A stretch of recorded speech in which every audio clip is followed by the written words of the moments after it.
Okay డాబా పైకి direct వచ్చి ఓకేనా.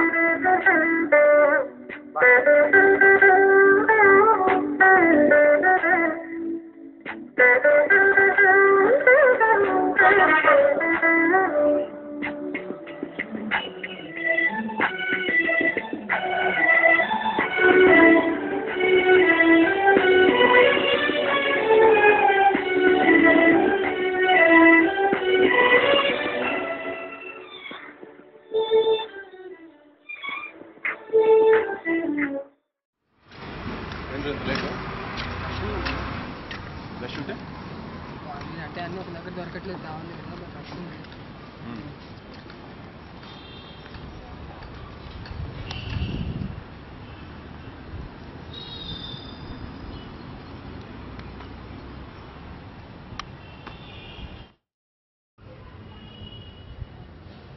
ఎంత కూర నాకు?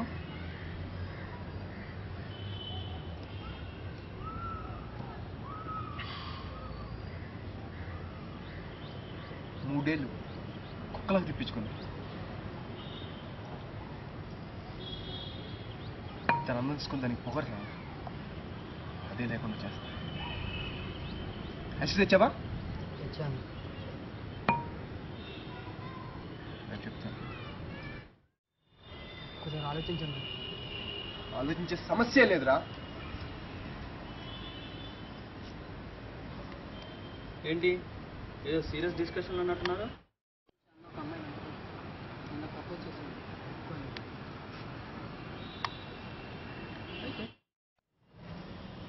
అయితే ఏంటన్నా, నన్ను కాదంది ఎలా బతికిద్దో చూస్తా. అమ్మ నాన్న ఇంత దూరం పంపించి కష్టపడి చదివించేది మనం చదివి మంచి పెట్టేస్తాం. అంతేకాని ఇలా తాగి అనవసరమైన ఆలోచనతో జీవితాన్ని పాడు చేస్తాం. ఆధునిక సమాజం ఉరికలు పెడుతుందని మురిసిపోతున్న తరుణంలో ఎందుకు ఈ అమానుషాలు? ఏం సాధించడానికి? దీనివల్ల నువ్వు ప్రేమించే వాళ్ళను నీ చేతులారా కోల్పోవడమే కాకుండా నిన్ను ప్రేమించే అమ్మ నాన్న అందరికీ దూరం అవుతావు.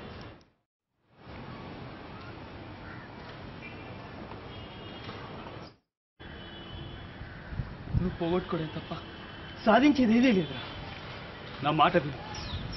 నా స్నేహితురాలి మీద యాసిడ్ దాడి జరిగినప్పుడు తను ఎంత బాధపడిందో, ఎంత విలువెల్లాడిందో నాకు తెలుసురా. నాకు తెలుసు.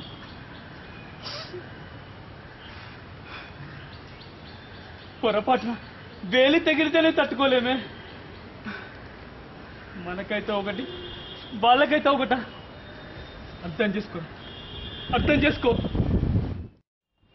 నేను చెప్పిన మాట విని సమాజంలో మనిషిగా మిగులుతావో లేక మృగంలో మారుతావో నీ ఇష్టం. మంచి చేయడం అంటే ఏదో చేయక్కర్లేదు, చెడు జరగకుండా ఆపడం కూడా మంచి.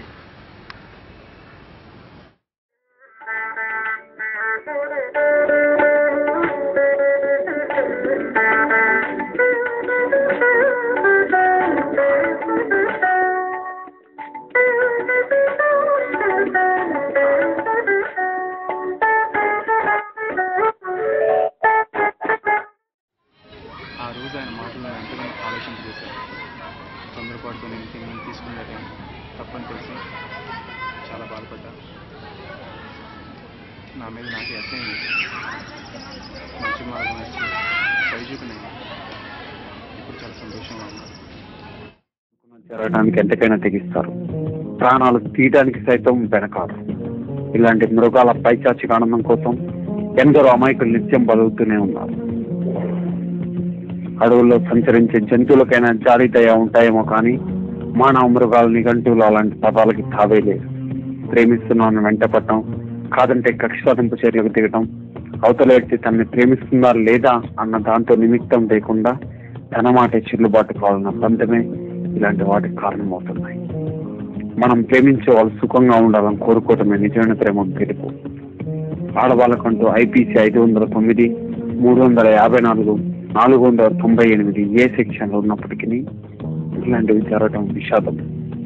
మహిళలపై జరుగుతున్న హింసను ఫిర్యాదు చేసేందుకు 1091 అనే టోల్ ఫ్రీ నెంబర్ అందుబాటులో ఉందని తెలియజేస్తూ విదేశ పౌరులుగా నా బాధ్యతగా ఇలాంటివి జరగకూడదని కోరుకుంటూ సెలవు.